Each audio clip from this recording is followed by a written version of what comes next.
नमस्कार। आकाशवाणी जयपुर अजमेर से प्रस्तुत हैं प्रादेशिक समाचार।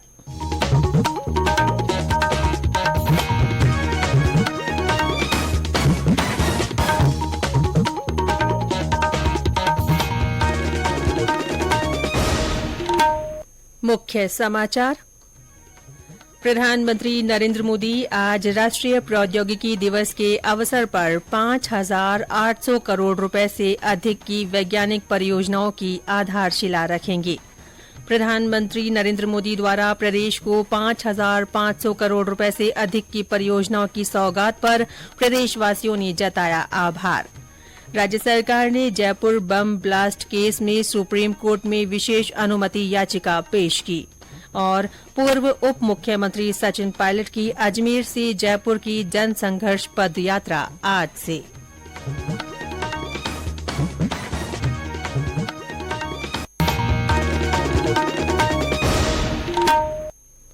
समाचारों के साथ मैं रितिका गुप्ता और अब समाचार विस्तार से।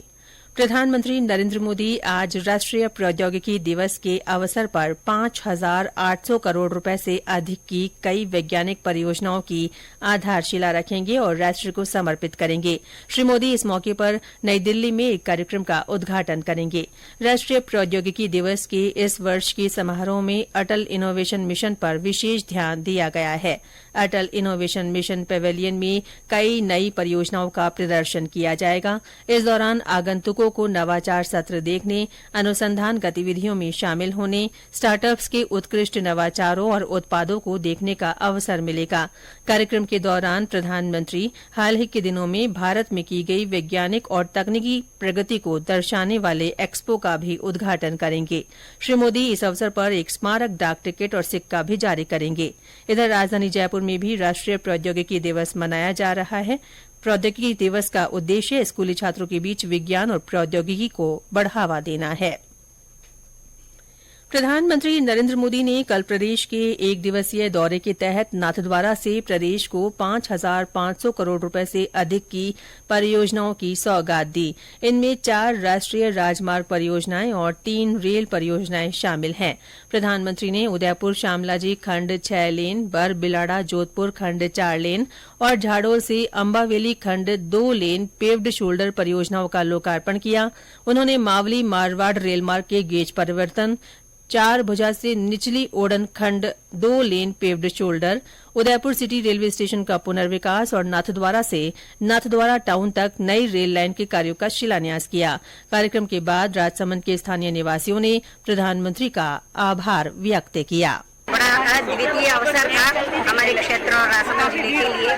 यशस्वी प्रधानमंत्री उन्होंने हमारे राजसमंद जिले को मेवाड़ मारवाड़ को जोड़ करके जो अद्वितीय सौगात दी है उसे राजसमंद की जनता कभी नहीं भूल पाएगी। मेवाड़ को जिस प्रकार से मोदी जी ने विकास के नए आयाम दिए हैं और विशेष रूप से हम देवगढ़ वासी हैं और नाथद्वारा से देवगढ़ तक जो इन्होंने ब्रॉड गेज लाइन की शुभारंभ किया है, शिलान्यास किया है, उसके लिए हम बहुत बहुत आभारी हैं।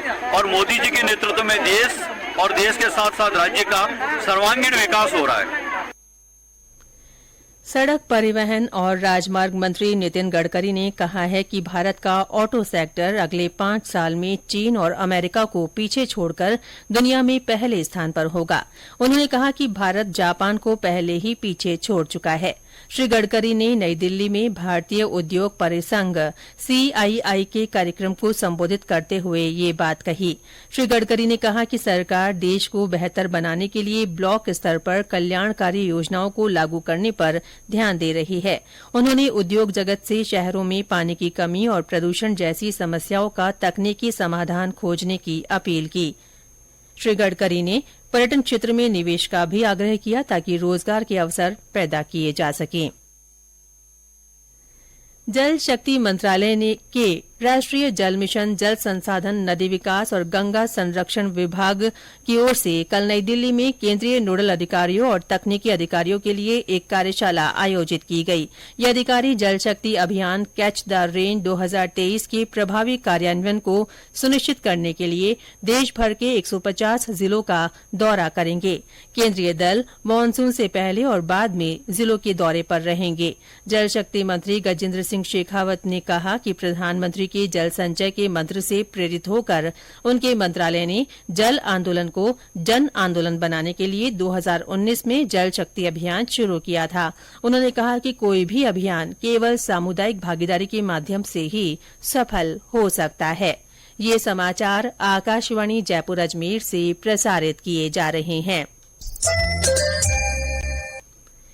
राज्य सरकार ने जयपुर में 13 मई 2008 को हुए सिलसिलेवार बम ब्लास्ट केस में सुप्रीम कोर्ट में विशेष अनुमति याचिका एसएलपी पेश कर दी है। एसएलपी में कथित आरोपियों की फांसी की सजा को रद्द कर उन्हें दोषमुक्त करने के राजस्थान हाईकोर्ट के 29 मार्च के आदेश को चुनौती दी गई है। इसके अलावा राज्य सरकार ने एक अन्य आरोपी को दोष मुक्त करने के आदेश को भी एसएलपी के जरिए चुनौती दी है। राज्य सरकार की ओर से फिलहाल 5 एसएलपी दायर की गई है, जिनमें आगामी दिनों में सुनवाई होने की संभावना है। एसएलपी में राज्य सरकार ने हाईकोर्ट के इस मामले के आरोपियों की फांसी की सजा रद्द करने वाले आदेश को निरस्त करने का आग्रह किया है। उधर बम ब्लास्ट केस में दोषमुक्त हुए आरोपियों की ओर से भी सुप्रीम कोर्ट में कैविएट दायर की गई है, ताकि राज्य सरकार और बम ब्लास्ट पीड़ितों की एसएलपी में सुप्रीम कोर्ट से कोई भी निर्णय होने से पहले उनका पक्ष भी सुना जाए। दिल्ली के बीकानेर हाउस परिसर में कल मुख्यमंत्री निशुल्क दवा योजना और ई मित्र केंद्र का शुभारंभ हुआ। इसका उद्घाटन राज्य की मुख्य आवासीय आयुक्त और अतिरिक्त मुख्य सचिव शुभ्रा सिंह और राजस्थान फाउंडेशन के आयुक्त धीरज श्रीवास्तव ने किया। इस अवसर पर शुभ्रा सिंह ने कहा कि दिल्ली में रह रहे प्रवासी राजस्थानी लोगों को मुख्यमंत्री निशुल्क दवा योजना के तहत 300 दवाइयां निशुल्क रूप से मिलेंगी। साथ ही बीकानेर हाउस में खोले गए ई मित्र केंद्र द्वारा करीब 500 विशिष्ट सेवाएं दी जाएंगी। पुलिस कर्मियों में फायरिंग क्षमता बढ़ाने के लिए जयपुर की राजस्थान पुलिस अकादमी में अत्याधुनिक इंडोर शूटिंग रेंज बनेगी। मुख्यमंत्री अशोक गहलोत ने इसकी स्थापना के लिए 14 करोड़ रुपए के वित्तीय प्रस्ताव को मंजूरी दे दी है। ये स्पोर्ट्स से अलग और आधुनिक तकनीक की कंपोजिट इंडोर शूटिंग रेंज होगी, जिसमें 50 मीटर की 6 लाइन होगी। प्रशिक्षणार्थियों को इंडोर फायरिंग रेंज के बेहतर और अनुकूल वातावरण में अभ्यास करने के अवसर मिलेंगे। पूर्व उप मुख्यमंत्री सचिन पायलट की जन संघर्ष पदयात्रा आज से अजमेर से शुरू होगी। 5 दिन की ये यात्रा युवाओं और जनता से जुड़े मुद्दों को लेकर होगी। यात्रा के पहले दिन यात्री विश्राम गांव तोलामल में बस स्टैंड के पास होगा। गौरतलब है कि श्री पायलट ने मंगलवार को पत्रकार वार्ता में बताया था कि वे राजस्थान लोक सेवा आयोग अजमेर कार्यालय से जयपुर तक 125 किलोमीटर की जन संघर्ष पदयात्रा निकालेंगे। सामाजिक न्याय और अधिकारिता मंत्री टीकाराम जूली, उद्योग मंत्री शकुंतला रावत और पूर्व केंद्रीय मंत्री भंवर जितेंद्र सिंह ने कल अलवर जिले के बानसूर के गांव सरदार सिंह की ढाणी आलमपुर में शहीद धर्मवीर सिंह शेखावत की प्रतिमा का अनावरण किया। इस अवसर पर धर्म सिंह की वीरांगना को शॉल ओढ़ाकर और उनके पिता को साफा पहनाकर सम्मानित भी किया गया। आपदा प्रबंधन मंत्री गोविंदराम मेघवाल ने कल खाजूवाला के 2 KWM में आयोजित कार्यक्रम के दौरान 80 लाख रुपए के विभिन्न विकास कार्यों का उद्घाटन किया। इस अवसर पर श्री मेघवाल ने कहा कि क्षेत्र के विकास में धन की कमी नहीं आने दी जाएगी। उन्होंने अधिकारियों को सभी कार्य समय पर तरीके से करने के निर्देश दिए। राज्य मानवाधिकार आयोग के सदस्य ने कल सवाईमाधोपुर जिला कलेक्ट्रेट में आयोजित आयोग आपके द्वार कार्यक्रम में जनसुनवाई की। उन्होंने प्राप्त परिवादों पर विभिन्न जिला स्तरीय अधिकारियों के साथ चर्चा कर प्रकरणों के निस्तारण के लिए दिशा निर्देश दिए। आयोग के सदस्य ने कहा कि आयोग का जिला मुख्यालय पर कैंप कोर्ट आयोजित करने का उद्देश्य आम नागरिकों को मानव अधिकारों के प्रति जागरूक करना और मानव अधिकार हनन से संबंधित शिकायतों का मौके पर ही निस्तारण करना है। और अंत में मुख्य समाचार एक बार फिर। प्रधानमंत्री नरेंद्र मोदी आज राष्ट्रीय प्रौद्योगिकी दिवस के अवसर पर 5,800 करोड़ रुपए से अधिक की वैज्ञानिक परियोजनाओं की आधारशिला रखेंगे। प्रधानमंत्री द्वारा प्रदेश को 5,500 करोड़ रुपए से अधिक की परियोजनाओं की सौगात मिलने पर प्रदेशवासियों ने आभार जताया। राज्य सरकार ने जयपुर बम ब्लास्ट केस में सुप्रीम कोर्ट में विशेष अनुमति याचिका पेश की है और पूर्व उप मुख्यमंत्री सचिन पायलट की अजमेर से जयपुर तक की जनसंघर्ष पदयात्रा आज से शुरू हो रही है। इसके साथ ही प्रादेशिक समाचार बुलेटिन समाप्त हुआ। नमस्कार।